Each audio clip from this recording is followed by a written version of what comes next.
Hi beautiful ladies, welcome back to my channel. So today I want to talk to you about that video that has gone viral on TikTok, where it's a young lady talking about her marriage and how she believes that God restored it, despite her husband's infidelity and her husband initially telling her that, the marriage is over. Now, if this woman wants to remain married to him, that is her choice. People are free to do whatever they want. And to be quite honest, she probably would have stayed married to this guy even if he wasn't a Christian, because this story isn't new and it's very common. We all know that broken families are very common in the Black community. We've heard multiple stories of women having to deal with their child's father kind of being in and out of them and their children's lives, kind of just based on his feelings at the time. And I just want to share my thoughts about this because as someone with a Christian background, I'm not religious myself. And one of the things that I notice about Christians is that they like to use Christianity to justify their bad decisions. One of the main things that I would like to address is that this man coming back to this young lady should not be seen as a win or as a badge of honor. Men, for the most part, will sleep with whatever they can, most men, not all. However, when it comes down to it, and when it comes down to like family, and particularly in the Christian context, if a man wants to be with you, he will find every single excuse to be with you. Okay? Even men who are avoidant, they're kind of just despondent. If that man is into you for the most part, he will find every excuse to be up in your face. He will call, he will text, he will show up.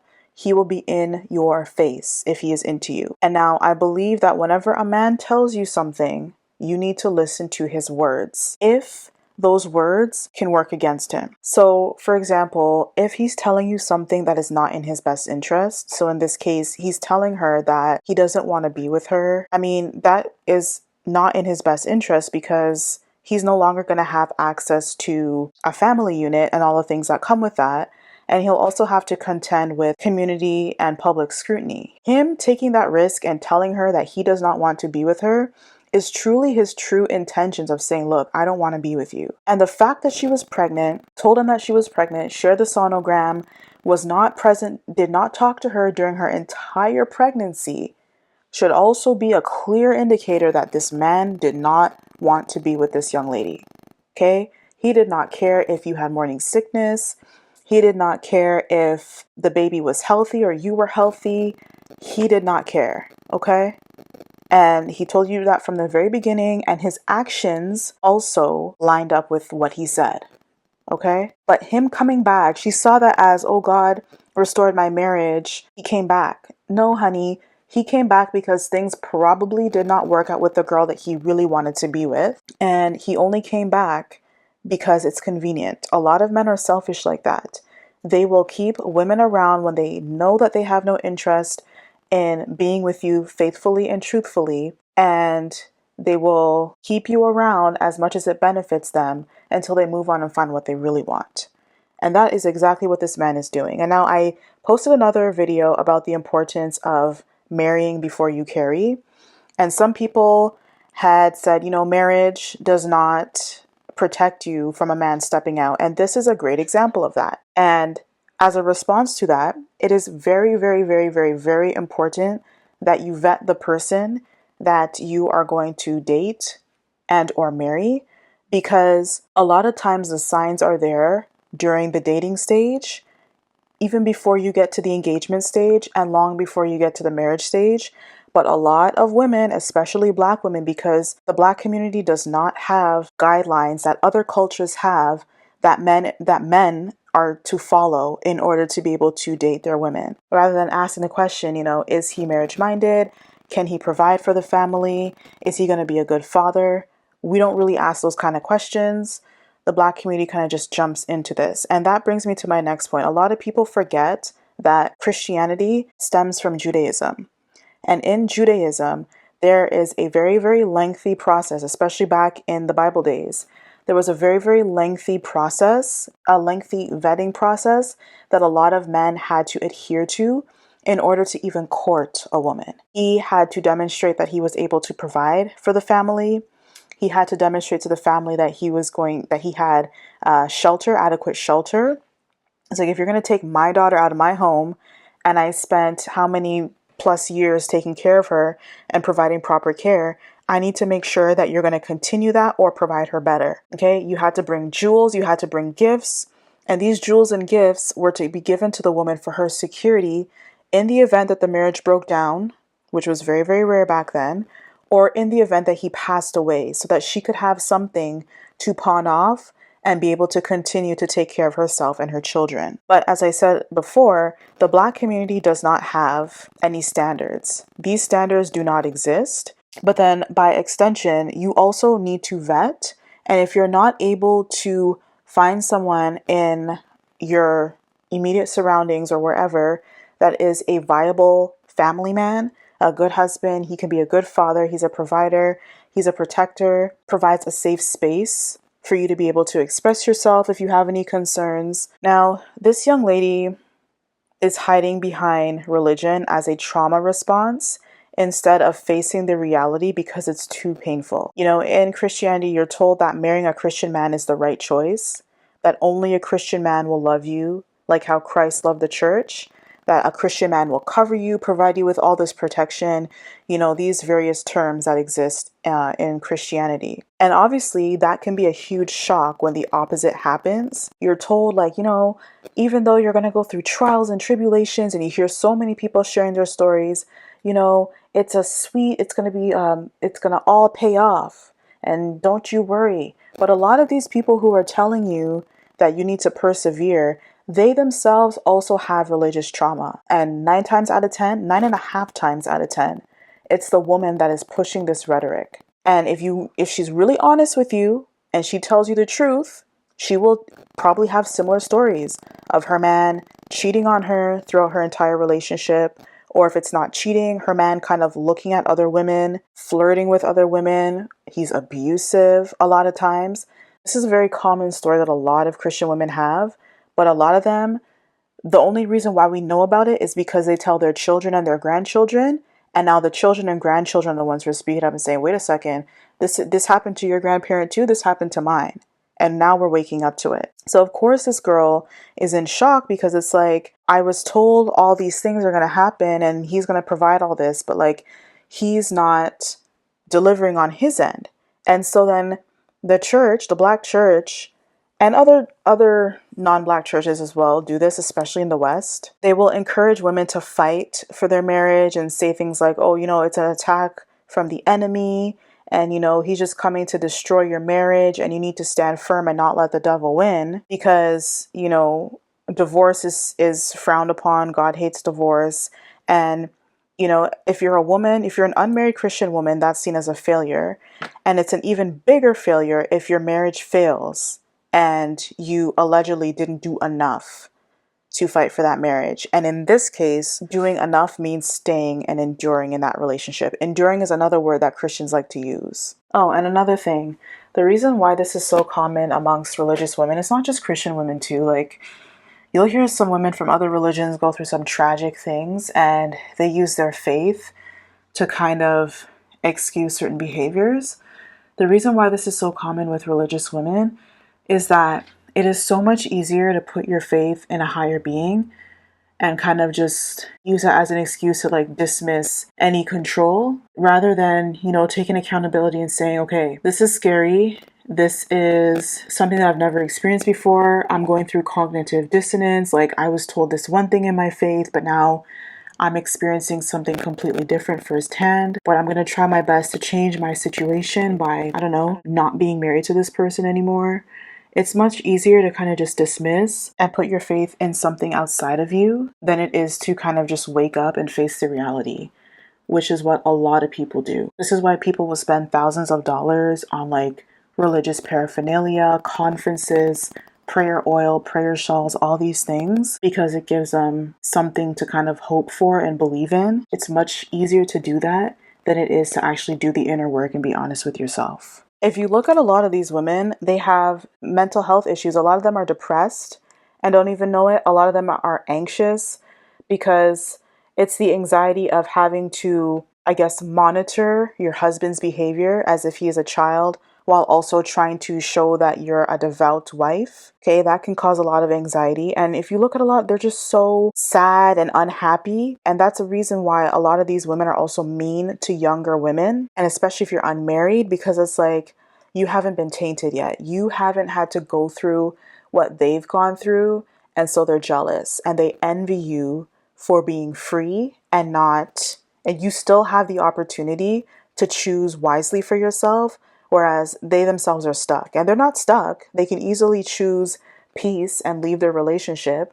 But because they place so much value on other people's opinions, they make themselves stuck. Another thing that I noticed is that a lot of Christians get married at a young age so that they can have sex legally, quote unquote. So they don't want to sin. They think that sex outside of marriage is a sin. And so I'm just going to get married and to the first guy who's nice to me. And we kind of hit it off at the time. And after they've had that post NUT clarity, they start to realize that, and the marriage falls apart because they start to focus on emotional aspect. They start to notice things that are not developed in that individual and probably within themselves as well, that you likely would have cultivated if you had waited a bit longer, grown up a bit more, and matured so you can make better decisions on whether or not this person is right for you, which is why 50% of marriages end in divorce. And I think the average age of marriage for women in 2022 was 28, and the average age for men was 30. And so obviously, we know that over time, this age has increased. At one point, the average age was 21. So if you think like in your early and even mid 20s, your brain is not even fully developed yet. So you don't even have the full capacity to make logical decisions. And so imagine making a life decision, especially with like religious influence, without stressing the importance of cultivating emotional maturity, psychological maturity, and things like that. Of course, the marriage is going to fail because you got married way too young before you could even understand yourself. And as I've said, I've kind of touched upon briefly at the beginning of this video, men are not held to biblical standards of manhood, and there are no repercussions for disgracing the family, which is why stories like this are so common. Whenever a man cheats on his wife, it's always, wow, there was a demonic force that attacked him. But if he stays with her, it's, oh, he was able to overcome by the grace of God. And wow, that's just such a display of the power of God working through him. Instead of holding him accountable and saying, because especially if you were raised in the church, you've probably heard it a million times that adultery is a sin. And that even Jesus said that if you even look at a woman with lust, you've already committed adultery with her. You've heard it a million times, and yet you still cheated. You cheated because you wanted to, okay? Not because there's some demonic force that kind of was playing you like a marionette, or there was some Jezebel that used her seductress prowesses to kind of blind your eyes as if she was playing a siren's call. No, you cheated because you wanted to. When you cheated, Satan was on the other side of the world dabbling in something else, okay? He had nothing to do with that. He was not even around when you cheated, okay? If you look in other cultures, I'll just use like the Jewish community as an example.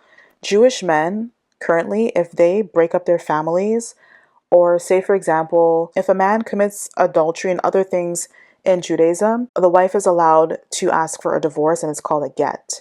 And if he withholds that from her, like that is her right. And if he withholds that from her, he treats her poorly, like he is shunned from the community. He's excommunicated from the synagogue. Like they will write up a letter, call him whatever, and say, do not come back here. You are not welcome to worship here. And oftentimes their businesses are boycotted because it's like, you are no longer, you're not seen as a man of honor. You broke your vows. And so like, this is why you see a lot of cases of marriages lasting longer in these communities, because there are repercussions when men step outside of their marriage. And yes, no community is perfect, but the point of the matter is, just about every other culture holds men accountable, but that does not exist in modern day Christianity, and it doesn't exist particularly in the Black community. And I say modern day Christianity because biblical standards of purity and marriage are expected from both men and women. Like, for example, I don't know the verse, but it says, how can a young man keep his way pure?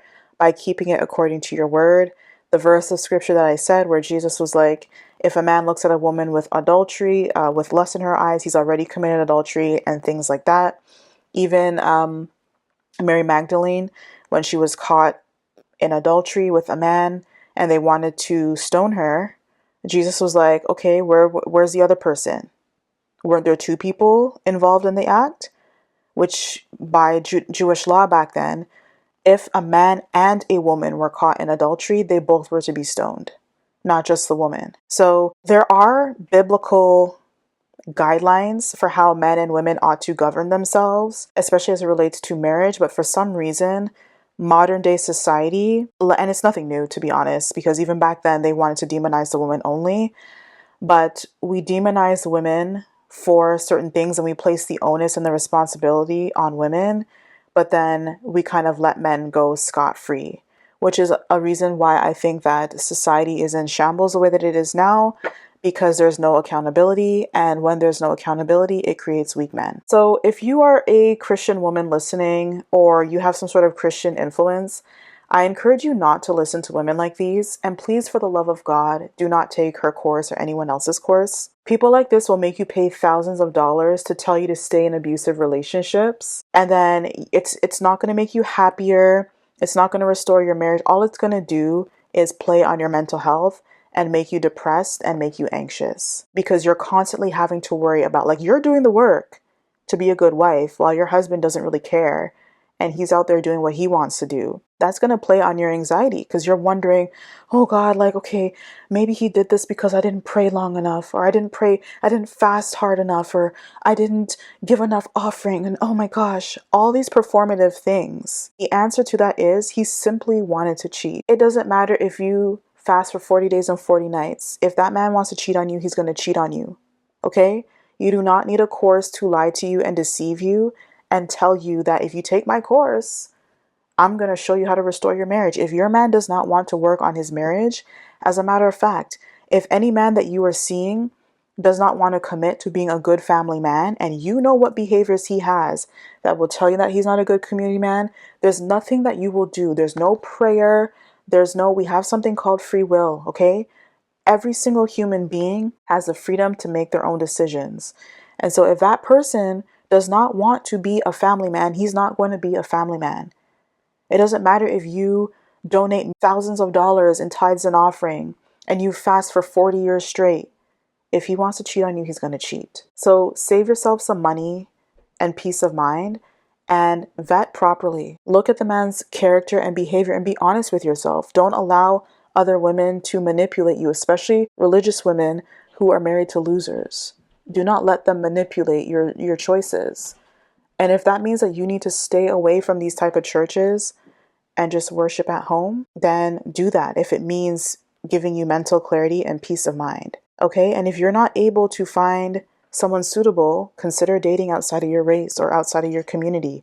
Move. Open your mind to other people who have different values. And if you're not willing to, you're not successful or whatever, be okay with being alone.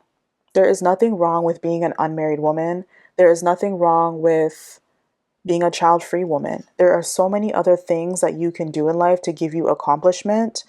It's just that we've been pushed this narrative that this is the only way for a woman to find joy and happiness. And the people who are telling you this, a lot of them are not even happy. So anyway, that's my thought on this. Let me know what you think about this topic. Thank you for watching, and I will see you in the next video. Bye.